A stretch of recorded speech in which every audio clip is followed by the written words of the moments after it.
Chapter 2 Medicine 3.0 Rethinking Medicine for the Age of Chronic Disease. The time to repair the roof is when the sun is shining. John F. Kennedy.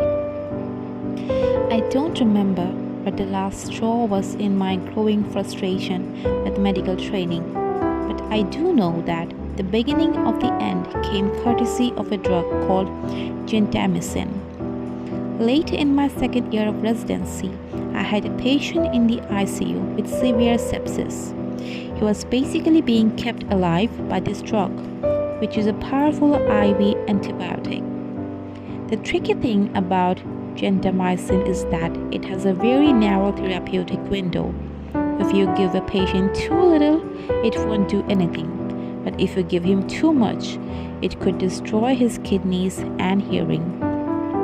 The dosing is based on the patient's weight and the expected half-life of the drug in the body. And because I'm a bit of a math geek, actually more than a bit, one evening I came up with a mathematical model that predicted the precise time when this patient would need this next dose 4:30 a.m. Sure enough, when 4:30 rolled around, we tested the patient and found that his blood levels of gentamicin had dropped to exactly the point where he needed another dose. I asked his nurse to give him the medication, but found myself at odds with the ICU fellow, a trainee who was one level above us, residents in the hospital pecking order. I wouldn't do that, she said. Just have them give it at 7 when the next nursing shift comes on. This puzzled me because we knew that the patient would have to go for more than 2 hours, basically unprotected from a massive infection that could kill him. Why wait? When the fellow left, I had the nurse give the medicine anyway. Later that morning at rounds, I presented the patient to the attending physician and explained that I had done and why. I thought she would appreciate my attention to patient care, getting the drug dose just right, but instead, she turned and gave me a tongue lashing like I'd never experienced. I'd been awake for more than 24 hours at this point, but I wasn't hallucinating. I was getting screamed at, even threatened with being fired for trying to improve the way we delivered medication to a very sick patient. True, I had disregarded the suggestion, not a direct order from the fellow, my immediate superior, and that was wrong. The attending's tirade stunned me. Shouldn't we always be looking for better ways to do things? Ultimately, I put my pride in check and apologized for my disobedience. But this was just one incident of many. As my residency progressed, my doubts about my chosen profession only mounted. Time and again, my colleagues and I found ourselves coming into conflict with a culture of resistance to change and innovation. There are some good reasons why medicine is conservative in nature, of course, but at times it seemed as if the whole edifice of modern medicine was so firmly rooted in its traditions that it was unable to change even slightly, even in ways that would potentially save the lives of people for whom we were supposed to be caring. By my 5th year, tormented by doubt and frustration, I informed my superiors that I would be leaving that June. My colleagues and mentors thought I was insane. Almost nobody leaves residency, certainly not at Hopkins with only 2 years to go too. But there was no dissuading me, throwing 9 years of medical training out the window, or so it seemed. I took a job with McKinsey & Company, the well-known management consulting firm. My wife and I moved across the country to the posh playground of Palo Alto and San Francisco, where I had loved being while at Stanford. It was about as far away from medicine and Baltimore as it was possible to get, and I was glad. I felt as if I had wasted a decade of my life. But in the end, the seeming detour ended up reshaping the way I look at medicine, and more importantly, each of my patients. The keyword, it turned out, was risk. McKinsey originally hired me into their healthcare practice, but because of my quantitative background, I had studied applied math and mechanical engineering in college. Planning to pursue a PhD in aerospace engineering, they moved me over to credit risk. This was in 2006, during the run up to the global financial crisis. But before almost anyone besides the folks featured in Michael Lewis's The Big Short understood the magnitude of what was about to happen. Our job was to help US banks comply with the new set of rules that required them to maintain enough civil reserves to cover their unexpected losses. The banks had done a good job of estimating their expected losses, but nobody really knew how to deal with the unexpected losses, which by definition were much more difficult to predict. Our task was to analyze the bank's internal data and come up with mathematical models to try to predict these unexpected losses on the basis of correlations among asset classes, which was just as tricky as it sounds, like a crapshoot on top of a crapshoot. What started out as an exercise to help the biggest banks in the United States jump through some regulatory hoops uncovered a brewing disaster in what was considered to be one of their least risky, most stable portfolios, prime mortgages. By the late summer of 2007, we had arrived at the horrifying but inescapable conclusion that the big banks were about to lose more money on mortgages in the next 2 years than they had made in the previous decade. In late 2007, after 6 months of round-the-clock work, we had a big meeting with the top brass of our client, a major US bank. Normally, my boss, as the senior partner on the project, would have handled the presentation, but instead he picked me. Based on previous career choice, he said, "I suspect you were better prepared to deliver truly horrible news to people." This was not unlike delivering a terminal diagnosis. I stood up in a high-floor conference room and walked the bank's management team through the numbers that foretold their doom. As I went through my presentation, I watched the 5 stages of grief described by Elizabeth Kubler-Ross in her classic book on death and dying: denial, anger, bargaining, sadness, and acceptance flashed across the executive faces. I had never seen that happen before outside of a hospital room.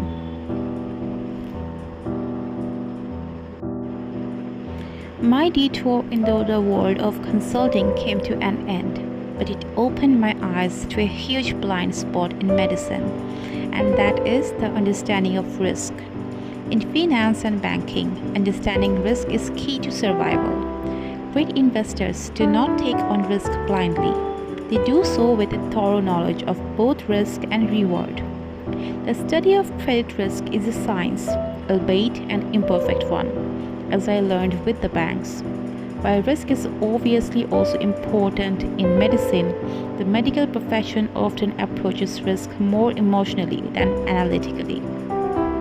The trouble began with Hippocrates. Most people are familiar with the ancient Greeks' famous dictum, "First, do no harm." It succinctly states the physician's primary responsibility, which is to not kill our patients or do anything that might make their condition worse instead of better. Makes sense. There are only 3 problems with this. A. Hippocrates never actually said these words. B. Is sanctimonious bullshit. And C. It's unhelpful on multiple levels. Do no harm? Seriously? Many of the treatments deployed by our medical forebears from Hippocrates' time well into the 20th century were, if anything, more likely to do harm than to heal. Did you hit hard, you'd be a candidate for trepanation or having a hole drilled in your skull. Strange sores on your private parts? Try not to scream while the doctor of physics dabs some toxic mercury on your genitals. And then, of course, there was the millennia-old standby of bloodletting, which was generally the very last thing that a sick or wounded person needed. What bothers me most about first, do no harm, though, is its implication that the best treatment option is always the one with the least immediate downside risk, and very often, doing nothing at all. Every doctor worth their diploma has a story to disprove their nonsense. Here's one of mine. During one of the last trauma calls I took as a resident, a 17-year-old kid came in with a single stab wound in his upper abdomen, just below his xiphoid process, the little piece of cartilage at the bottom end of his sternum. He seemed to be stable when he rolled in, but when he started acting odd, becoming very anxious. A quick ultrasound suggested he might have some fluid in his pericardium, the tough fibrous sac around the heart. This was now a full-blown emergency, because if enough fluid collected in there, it would stop his heart and kill him within a minute or two. There was no time to take him up to the OR. He could easily die on the elevator ride.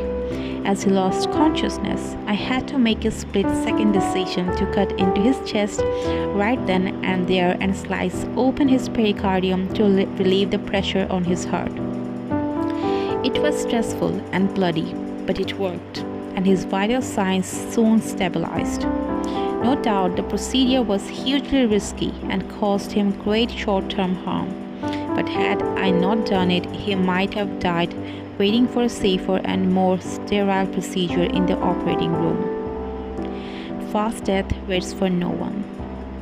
The reason I had to act so dramatically in the moment was that the risk was so asymmetric. Doing nothing, avoiding harm, would likely have resulted in his death. Conversely, even if I was wrong in my diagnosis, the hasty chest surgery we performed was quite survivable, though obviously not how one might wish to spend a Wednesday night. After we got him out of imminent danger, it became clear that the tip of the knife had just barely punctured his pulmonary artery, a simple wound that took 2 stitches to fix once he was stabilized and in the OR. He went home 4 nights later. Risk is not something to be avoided at all costs. Rather, it's something we need to understand, analyze, and work with. Every single thing we do in medicine and in life is based on some calculation of risk versus reward. Did you eat a salad from Whole Foods for lunch? There is a small chance there could have been E. coli on the greens. Did you drive to Whole Foods to get it? Also risky. But on balance, that salad is probably good for you, or at least less bad than some other things you could eat. Sometimes, as in the case of my 17-year-old stab victim, you have to take the leap.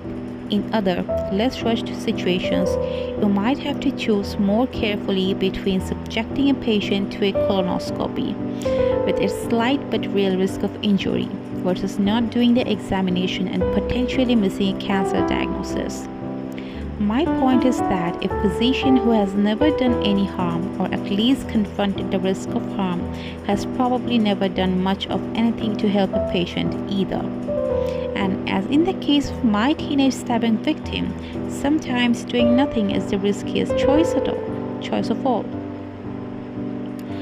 I actually kind of wish Hippocrates had been around to witness that operation on the kid who was stabbed, or any procedure in a modern hospital setting. Really, you'd have been blown away by all of it, from the precision steel instruments to the antibiotics and anesthesia to the bright electric lights.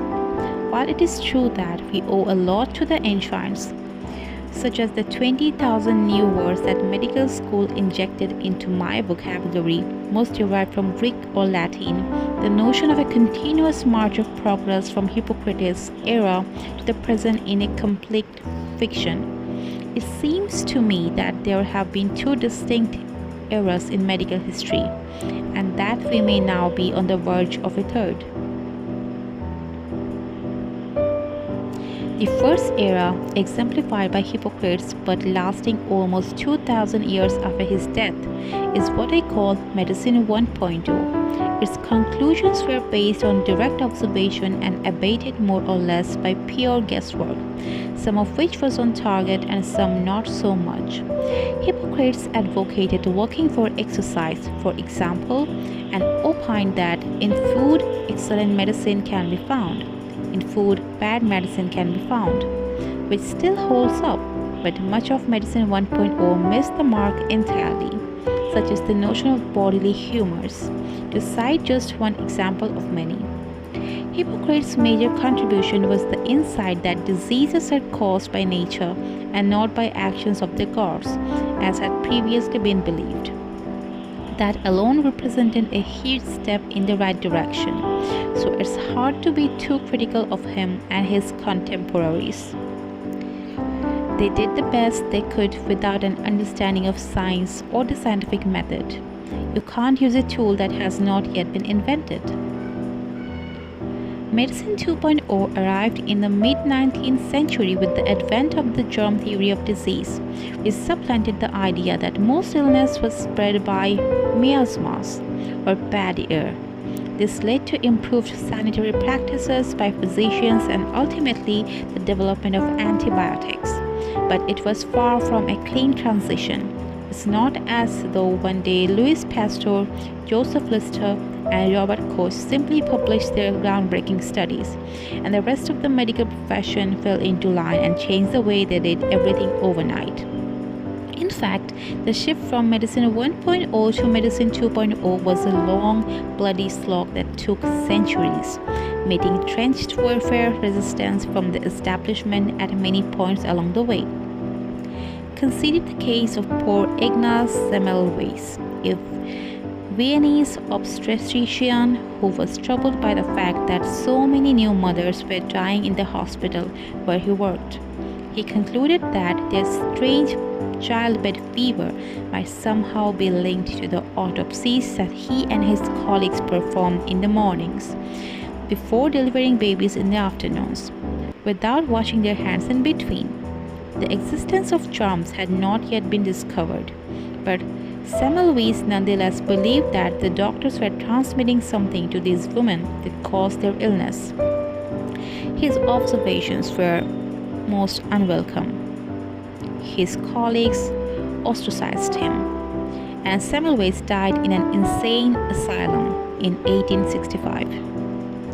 That very same year, Joseph Lister first successfully demonstrated the principle of antiseptic surgery, using sterile techniques to operate on a young boy in a hospital in Glasgow. It was the first application of the germ theory of disease. Semmelweis had been right all along. The shift from Medicine 1.0 to Medicine 2.0 was prompted in part by new technologies such as the microscope, but it was more about a new way of thinking. The foundation was laid back in 1628 when Sir Francis Bacon first articulated what we now know as the scientific method. This represented a major philosophical shift from observing and guessing to observing and then forming a hypothesis, which, as Richard Feynman pointed out, is basically a fancy word for a guess. The next step is crucial: rigorously testing that hypothesis or guess to determine whether it is correct, also known as experimenting. Instead of using treatments that they believed might work, often despite ample anecdotal evidence to the contrary, scientists and physicians could systematically test and evaluate potential cures, then choose the ones that had performed best in experiments. Yet 3 centuries elapsed between Bacon's essay and the discovery of penicillin, the true game changer of Medicine 2.0. Medicine 2.0 was transformational. it is a defining feature of our civilization, a scientific war machine that had eradicated deadly diseases such as polio and smallpox. Its successes continued with the contaminant of HIV and AIDS in the 1990s and 2000s, turning what had seemed like a plague that threatened all humanity into a manageable chronic disease. I'd put the recent cure of hepatitis C right up there as well. I remember being told in medical school that hepatitis C was an unstoppable epidemic that was going to completely overwhelm the liver transplant infrastructure in the United States within 25 years. Today, most cases can be cured by a short course of drug, albeit very expensive ones. Perhaps even more amazing was the rapid development of not just one but several effective vaccines against COVID-19. Not even a year after the pandemic took hold in early 2020, the virus genome was sequenced within weeks of the first deaths, allowing the speedy formulation of vaccines that specifically target its surface proteins. Progress with COVID treatments has also been remarkable, yielding multiple types of antiviral drugs within less than 2 years. This represents Medical 2.0 at its absolute finest. Yet Medicine 2.0 has proved far less successful against long-term diseases such as cancer. While books like this always trumpet the fact that lifespans have nearly doubled since the late 1800s, the lion's share of that progress may have resulted entirely from antibiotics and improved sanitation.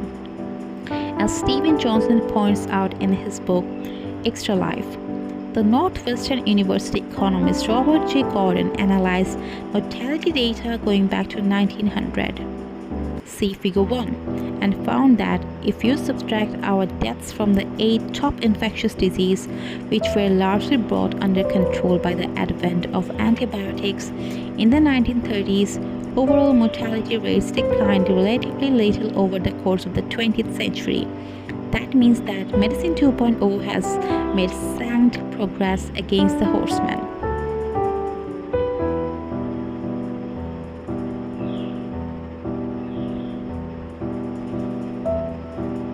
This graph shows how little real mortality rates have improved since 1900. Once you remove the top 8 contagious or infectious diseases, which were largely controlled by the advent of antibiotics in the early 20th century, toward Medicine 3.0.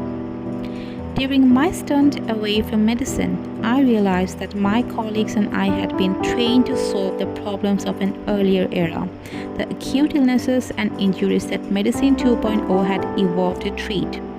Those problems had a much shorter event horizon. For our cancer patients, time itself was the enemy, and we were always coming in too late. This actually wasn't so obvious until I spent my little sabbatical immersed in the worlds of mathematics and finance, thinking every day about the nature of risk. The bank's problem was not all that different from the situation faced by some of my patients. Their seemingly minor risk factors had, over time, compounded into an unstoppable asymmetric catastrophe. Chronic diseases work in a similar fashion, building over years and decades. And once they become entrenched, it's hard to make them go away. Atherosclerosis, for example, begins many decades before the person has a coronary event that could result in their death. But that event, often a heart attack, too often marks the point where treatment begins. This is why I believe we need a new way of thinking about chronic diseases, their treatment, and how to maintain long-term health. The goal of this new medicine, which I call Medicine 3.0, is not to patch people up and get them out the door, removing their tumors and hoping for the best, but rather to prevent the tumors from appearing and spreading in the first place, or to avoid that first heart attack, or to divert someone from the path to Alzheimer's disease. Our treatments and our prevention and detection strategies need to change to fit the nature of these diseases, with a long, slow prologues. It is already obvious that medicine is changing rapidly in our era. Many pundits have been predicting a glorious new era of personalized or precision medicine, where our care will be tailored to our exact needs, down to our very genes. This is obviously a worthy goal. It is clear that no two patients are exactly alike, even when they are presenting with what appears to be an identical upper respiratory illness. A treatment that works for one patient may prove useless in the other, either because her immune system is reacting differently or because her infection is viral rather than bacterial. Even now, it remains extremely difficult to tell the difference, resulting in millions of useless antibiotic prescriptions. Many thinkers in this space believe that this new era will be driven by advances in technology, and they are likely right. At the same time, however, technology has so far been largely a limiting factor. Let me explain. On the one hand, improved technology enables us to collect much more data on patients than ever before, and patients themselves are better able to monitor their own biomarkers. This is good. Even better, artificial intelligence and machine learning are being harnessed to try to digest this massive profusion of data and come up with more definitive assessment of our risk of, say, heart disease than the rather simple risk factor-based calculators we have now. Others point to the possibilities of nanotechnology, which could enable doctors to diagnose and treat disease by means of microscopic bioactive particles injected into the bloodstream. But the nanobots aren't here yet, and barring a major public or private research push, it could be a while before they become reality. The problem is that our idea of personalized or precision medicine remains some distance ahead of the technology necessary to realize its full promise. It's a bit like the concept of the self-driving car, which has been talked about for almost as long as automobiles have been crashing into each other and killing and injuring people. Clearly, removing human error from the equation as much as possible would be a good thing. But our technology is only today catching up to a vision we have held for decades. If you had wanted to create a self-driving car in the 1950s, your best option might have been to strap a brake to the accelerator. Yes, the vehicle would have been able to move forward on its own, but it could not slow down, stop, or turn to avoid obstacles.